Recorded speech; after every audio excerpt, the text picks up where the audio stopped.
আবারও খুব সিম্পল একটা রান্নার ভিডিও নিয়ে চলে আসলাম তোমাদের মাঝে। তো আমি এখানে রান্নাটা শুরু করে দিছি। আজকে আমি রান্না করতেছি পুঁই শাকের ফুল, সাথে হচ্ছে আলু আর শুটকি দিব। তো এই রান্নাটা আমার কাছে খুব মজা লাগে। তো তোমরা কে কে খাও পুঁই শাকের ফুল এভাবে আমাকে হচ্ছে কমেন্ট করে বলে যাবে।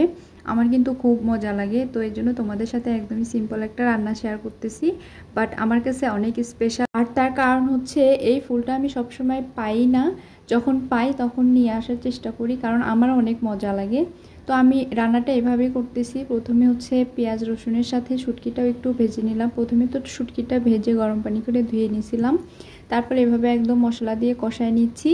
নিয়ে এর মধ্যে আমি হচ্ছে যে পুঁই শাকের ফুল আর আলুটা দিয়ে দেবো। একদমই সিম্পল রান্নাটা, বাট আমার কাছে কেন জানি এই পুঁই শাকের ফুলটা অনেক মজা লাগে, আর সে কারণেই আমার চোখে পড়লে আমি কিনে নিয়ে আসার চেষ্টা করি। তো আমি এভাবে রান্না করতেছি। তোমরা কে কীভাবে রান্না করে খাও, যারা এটা পছন্দ করো তারা অবশ্যই কমেন্ট করে বলে যাবা আমাকে।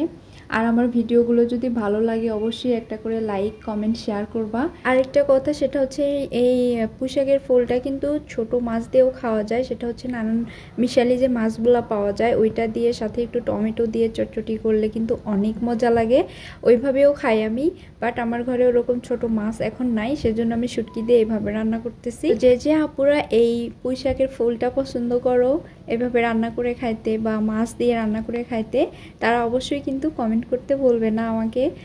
আর আশা করছি যারা খাও না কখনো রান্না করে খেয়ে দেখতে পারো, মনে হয় না খারাপ লাগবে। তো এই তো আমার রান্না মোটামুটি শেষই হয়ে আসলো। এখন আমার একটু উপরে ধনিয়ার গুঁড়া আর হচ্ছে জিরার গুঁড়া ছিটায় দিব একটু, যেহেতু শুটকি আছে তাহলে একটা ফ্লেভার আসবে সুন্দর। ধনিয়া পাতা দিলে আরও মজা হয়, বাট আমার বাসায় ধনিয়া পাতাও ছিল না, এজন্য আমার দেওয়া হয়নি। আর ধনিয়া পাতাটা আমি অত বেশিও লাইক করি না। তো রান্না মোটামুটি শেষ। আমি এখন হচ্ছে একদম গরম ভাতের সাথে নিয়ে বসে পড়লাম।